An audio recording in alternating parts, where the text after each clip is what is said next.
നമസ്കാരം ടീച്ചർമാരെ. April 2025 community based events അഥവാ സാമൂഹ്യാധിഷ്ഠിത പരിപാടി ഇന്നാണ് നടത്തേണ്ടത്. 11 ഏപ്രിൽ 2025 ദേശീയ സുരക്ഷാ മാതൃത്വ ദിനത്തോടനുബന്ധിച്ചാണ് ഈ പരിപാടി നടത്തേണ്ടത്. അപ്പോൾ ഇതെല്ലാവരും കറക്റ്റായിട്ട് നടത്തണം. ഇതിൻ്റെ പരിപാടിക്ക് വേണ്ടി പൊതുവെ ഗർഭിണികൾക്ക് അവബോധം സൃഷ്ടിക്കുക എന്നുള്ളതാണ്. അപ്പോൾ അതിനുവേണ്ടി നമ്മൾ ഓൾറെഡി ഒരു വേഡ് ഡോക്യുമെൻ്റ് അയച്ചിട്ടുണ്ട്. അതിൽ പറയുന്നത് എങ്ങനെയാണ്, ദേശീയ സുരക്ഷാ ദിനം ഇന്നാണ്. അപ്പോൾ അമ്മമാർ പോകുന്നവർക്ക് ആവശ്യമായ പരിചരണത്തെയും ചികിത്സയും കുറിച്ച് അവബോധം വളർത്തുന്നതിനാണ് ഈ ദിനം ആചരിക്കുന്നത്. എല്ലാ വർഷവും ഏപ്രിൽ 11-നാണ് ഇത് ആചരിക്കുന്നത്. അതിനോടനുബന്ധിച്ച് നിങ്ങൾ അവർക്ക് ബോധവൽക്കരണം നൽകുക. അതിനോട് താഴെ കുറേ കാര്യങ്ങളുണ്ട്. അതായത് ഗർഭിണികളുടെ ഭക്ഷണം എങ്ങനെയാണ് വേണ്ടത്, എന്തൊക്കെ ഭക്ഷണങ്ങളാണ് കൂടുതലായിട്ട് വേണ്ടത്. അപ്പോൾ ഇത് ഓൾറെഡി നമ്മൾ ഈ ഡോക്യുമെൻറ്റ് നിങ്ങൾക്ക് അയച്ചു തന്നിട്ടുണ്ട് വാട്സപ്പിൽ. അപ്പോൾ ഈ ഡോക്യുമെൻറ്റ് നിങ്ങളെല്ലാവരും നിങ്ങളുടെ ഗ്രൂപ്പുകളിൽ ഷെയർ ചെയ്യുക. അവർക്ക് നല്ല രീതിയിൽ അവബോധം കൊടുക്കുക. എങ്ങനെയാണ് ശ്രദ്ധിക്കേണ്ടത്, എന്തൊക്കെയാണ് ശ്രദ്ധിക്കേണ്ട വിവിധ കാര്യങ്ങൾ. അപ്പോൾ അതിന് ശേഷം നിങ്ങൾ ഇത് പോഷൻ ട്രാക്കറിൽ എൻട്രി വരുത്തണം. അതേപോലെ ജനന്തോൾ ഡാഷ്ബോർഡിലും പോഷൻ ട്രാക്കറിൽ എൻട്രി വരുത്തിയാൽ മാത്രമേ നിങ്ങൾ ചെയ്താൽ മാത്രം പോരാ, ആ ഫണ്ട് നിങ്ങൾക്ക് വരുള്ളൂ. അപ്പോൾ പോഷൻ ട്രാക്കറിൽ ദേശീയ സുരക്ഷാ മാതൃത്വത്തോടനുബന്ധിച്ച് 11 ഏപ്രിൽ നടത്തുന്ന CB പോഷൻ ട്രാക്കറിൽ തീമായി രേഖപ്പെടുത്തുന്ന അന്നപ്രാസൻ ദിവസം എന്നാണ്. നിങ്ങൾക്ക് അറിയുന്ന കാര്യങ്ങളാണ് അന്നപ്രാസൻ ദിവസം എങ്ങനെയാണ് പോഷൻ ട്രാക്കറിൽ എൻട്രി വരുത്തുക എന്നൊക്കെ. എന്നാൽ നമ്മൾ ഒന്നുകൂടി പറയുകയാണ്, ജസ്റ്റ് ഒന്ന് നോക്കിയിട്ട് നിങ്ങളെല്ലാവരും ഇന്ന് തെറ്റാതെ കറക്റ്റായിട്ട് ഇന്ന് തന്നെ എൻട്രി വരുത്തുക. ഇന്നത്തെ ദിവസത്തിൽ നന്നായിട്ട് പ്രോഗ്രാം നടത്തുക. അതിനുശേഷം പോഷൻ ട്രാക്കറിൽ കറക്റ്റായിട്ട് എൻട്രി വരുത്തുക. അപ്പോൾ അതിന് വേണ്ടിയിട്ട് നമ്മൾ ഡാഷ്ബോർഡിൽ ലോഗിൻ ചെയ്യുക. ലോഗിൻ ചെയ്ത് കഴിഞ്ഞാൽ നമ്മുടെ ഡാഷ്ബോർഡ് ഇങ്ങനെ വരും. ഡാഷ്ബോർഡിൽ നിങ്ങൾക്കറിയാം ഇത് എവിടെ വരിക എന്നത്. താഴെ മോർ എന്ന് പറഞ്ഞൊരു ഇതുണ്ട്. അപ്പോൾ മോറിൽ അമർത്തി കഴിഞ്ഞാൽ ഇവൻറ്റ്സ് ഉണ്ടാവും. ആ ഇവൻറ്റ്സിൽ അമർത്തുക. നമുക്ക് CBI കാണാൻ പറ്റും. അപ്പോൾ CBIയിൽ തൊടുക. CBI ഈ മാസത്തെ ആദ്യത്തെയാണ്, അപ്പോൾ ഒന്നുമില്ല. അപ്പോൾ ജസ്റ്റ് താഴെ ആഡ് CBI തൊടുക. ആഡ് CBI തൊട്ടിട്ട് ഇന്നത്തെ ഡേറ്റിലാണ് നമ്മൾ CBI നടത്തുക. അപ്പോൾ ഇന്നത്തെ ഡേറ്റ് തന്നെ കൊടുക്കുക. 11-ാം തീയതി തൊടുക. അതിന് വേണ്ടിയിട്ട് നമ്മൾ ഇന്ന് തന്നെ വീഡിയോ ചെയ്യുന്നത്, തെറ്റാതിരിക്കാൻ വേണ്ടി 11 ഏപ്രിൽ 2025 തൊടുക. അതിനുശേഷം അവിടെ ഓക്കെ കൊടുക്കുക. ഓക്കെ കൊടുത്തു കഴിഞ്ഞാൽ സെലക്ട് തീം. ഇന്ന് നമുക്ക് തീം സെലക്ട് ചെയ്യാൻ പറഞ്ഞാൽ അന്നപ്രാസൻ ദിവസമാണ്. അപ്പോൾ തീമായിട്ട് കുറേ എണ്ണം വരും. അതിൽ അന്നപ്രാസൻ ദിവസത്തോടെ സബ്മിറ്റ് ചെയ്യാം. സബ്മിറ്റ് അമർത്തിക്കാനും റെക്കോർഡ് ആഡ് സക്സസ്ഫുള്ളി എന്ന് വരും. അത് നമുക്ക് ബാക്ക് പോയിക്കാൻ നമുക്ക് കാണാൻ റെക്കോർഡ് കറക്റ്റായിട്ട് ആഡ് ആയി വന്നു. അഥവാ നമ്മൾ തെറ്റായിട്ട് അടിക്കാച്ചാൽ അന്നപ്രാസൻ ദിവസം തെറ്റായി അടിച്ചാൽ എഡിറ്റ് ഓപ്ഷൻ ഉണ്ട്. എഡിറ്റ് ഓപ്ഷനിൽ പ്രസ് ചെയ്ത് കഴിഞ്ഞാൽ നമുക്കിവിടെ ചേഞ്ച് വരുത്തണമെങ്കിൽ ചേഞ്ച് വരുത്താം. അത്രയേ ഉള്ളൂ. നമുക്ക് മനസ്സിലായി എന്ന് വിചാരിക്കുന്നു. ഈ എഡിറ്റ് ഓപ്ഷൻ കണ്ടല്ലോ, ഇതാണ് എഡിറ്റ് ഓപ്ഷൻ. അപ്പോൾ ഇത്രയാണ് നിങ്ങൾ എൻട്രി വരുത്തേണ്ടത്. പോഷൻ ട്രാക്കറിൽ എല്ലാവരും കറക്റ്റായിട്ട് തെറ്റാതെ എൻട്രി വരുത്തുക. ഇത് നമ്മൾ ജസ്റ്റ് ഒന്ന് ബാക്ക് പോവുകയാണ്. ബാക്ക് ബട്ടൺ കണ്ടു. ബാക്ക് ബട്ടൺ അമർത്തി വീണ്ടും നമ്മൾ എടുത്ത് നോക്കി കഴിഞ്ഞാൽ നമുക്ക് കാണാൻ പറ്റും അവിടെ അന്നപ്രാസൻ ദിവസം നമ്മൾ എൻട്രി ചെയ്തത്.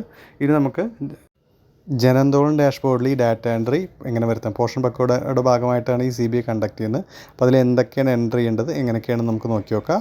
അപ്പോൾ അതിൽ നമ്മൾ ഈ പറഞ്ഞ പോലെ ഡാറ്റ എൻട്രി കൊടുക്കേണ്ട തീം അതേഴ്സാണ് കൊടുക്കേണ്ടത്. തീം അതേഴ്സും അതേപോലെ ആക്ടിവിറ്റി അന്നപ്രാസൻ ദിവസം കൊടുക്കുക. എന്നിട്ട് സബ്മിറ്റ് ചെയ്ത് കഴിഞ്ഞാൽ നിങ്ങളുടെ എൻട്രി വരും. ഇത് വേറെ വ്യത്യാസമൊന്നുമില്ല. 11 ഏപ്രിൽ തന്നെയാണ് പോഷൻ ബക്കോയോടനുബന്ധിച്ച് നമ്മൾ നടത്തുന്നത് മാത്രം. അപ്പോൾ നമുക്ക് അതിന് വേണ്ടിയിട്ട് ജനന്തോളം ഡാഷ്ബോർഡിൽ ലോഗിൻ ചെയ്യുക. ഇപ്പോൾ ലോഗിൻ ചെയ്യേണ്ട ആവശ്യമില്ല, കാരണം നമ്മൾ ഓൾറെഡി സേവ് ചെയ്ത് വെച്ചുകൊണ്ട് ജസ്റ്റ് തൊട്ടതിന് ലോഗിൻ ആയിക്കോളും. ലോഗിൻ ആയിക്കഴിഞ്ഞാൽ ഗ്രൂപ്പൊക്കെ നിങ്ങൾക്ക് അറിയുന്നത് തന്നെയാണ്. തീം നമ്മൾ സെലക്ട് ചെയ്യുക. തീം നമ്മൾ അതർ പറഞ്ഞല്ലോ, ഓൾറെഡി അതർ സെലക്ട് ചെയ്തു. അതിനുശേഷം ഓർഗനൈസറെ correct level anganwadi centre select ചെയ്യുക. ഇവിടെ അംഗൻവാടി സെൻറ്റർ സെലക്ട് ചെയ്യുമ്പോൾ നിങ്ങളുടെ തന്നെ സെൻറ്റർ സെലക്ട് ചെയ്യാൻ നോക്കുക. കാരണം വേറെ സെൻറ്റർ സെലക്ട് ചെയ്ത് ആ സമയത്ത് ഓൾറെഡി എൻട്രി ചെയ്തു എന്നൊക്കെ വരും. കാരണം 2 പേര് ഒരെണ്ണമൊക്കെ എൻട്രി ചെയ്യുന്ന സമയത്ത്. അപ്പോൾ അത് മാത്രം ശ്രദ്ധിക്കുക. അതേപോലെ ഇവിടെ സെലക്ട് ആക്ടിവിറ്റി താഴത്തേക്ക് പോയി കഴിഞ്ഞാൽ കുറേ എണ്ണം കാണും. അതിൽ കണ്ടോ അന്നപ്രാസൻ ദിവസം ഇവിടെ കാണാം. ഒന്നുകൂടി നമുക്ക് എടുത്ത് നോക്കി നോക്കാം.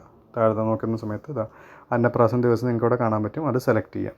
ഇനി ഫ്രം ഡേറ്റും ടു ഡേറ്റാണ്. ഫ്രം ഡേറ്റും ടു ഡേറ്റ് ഇന്നത്തെ ദിവസം തന്നെയാണ്. അപ്പോൾ 11/4/2025 സെലക്ട് ചെയ്യുക. അതേപോലെ ടു ഡേറ്റിലും സെലക്ട് ചെയ്യുക. ഇവിടെ നിങ്ങൾ എത്ര പേര് പങ്കെടുത്തു, മുതിർന്ന പുരുഷന്മാർ എത്ര പേര് പങ്കെടുത്തു, സ്ത്രീകൾ എത്ര പേര് പങ്കെടുത്തു, അതേപോലെ ആൺകുട്ടികളും പെൺകുട്ടികളും, അതേപോലെ അഡോളസൻ ഗേൾസ് പങ്കെടുത്തിൻ്റെ അവരുടെ എണ്ണം അങ്ങനെ കറക്റ്റായി കൊടുക്കുക. ഒന്നും ബ്ലാങ്ക് ആയി വിട്ടത്, അപ്പോൾ സബ്മിറ്റ് ആവില്ല. അപ്പോൾ പുരുഷന്മാരുടെ എണ്ണം ഇട്ടു, സ്ത്രീകളുടെ എണ്ണം നമ്മൾ ഇട്ടു.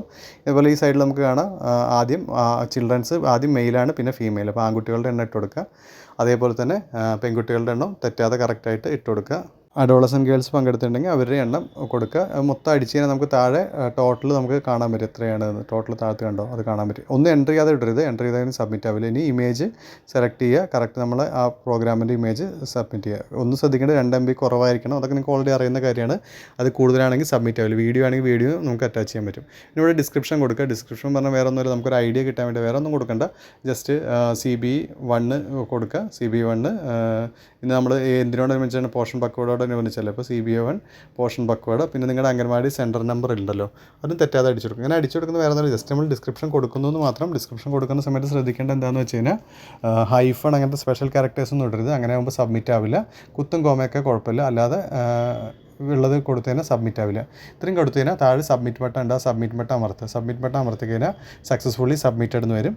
അപ്പോൾ ഇത്രയേ ഉള്ളൂ. ഇതെല്ലാവർക്കും മനസ്സിലായെന്ന് വിചാരിക്കുന്നു. അപ്പോൾ എല്ലാവരും കറക്റ്റായിട്ട് രണ്ടും എൻട്രി വരുത്തുക കേട്ടോ. അതായത് പോർഷൻ ട്രാക്കറിലും ജനന്തോൾ ഡാഷ്ബോർഡിലും കറക്റ്റായിട്ട് എൻട്രി വരുത്തുക, തെറ്റാതെ എൻട്രി വരുത്തുക. നമുക്ക് ഇനി ഏതൊക്കെ എൻട്രി വേണോ അതൊക്കെ നമുക്ക് ഓരോ പ്രോഗ്രാം നമ്മുടെ ടീം കറക്റ്റായി ഒരുപാട് ടീമുണ്ട്, ഏതാச்சுം സെലക്ട് ചെയ്യുക, അതനുസരിച്ച് നിങ്ങൾക്ക് പ്രോഗ്രാമുകൾ സബ്മിറ്റ് ചെയ്യുന്നതാണ്. അപ്പോൾ ഈ വീഡിയോ എല്ലാവർക്കും ഉപയോഗപ്രദമായെന്ന് വിചാരിക്കുന്നു.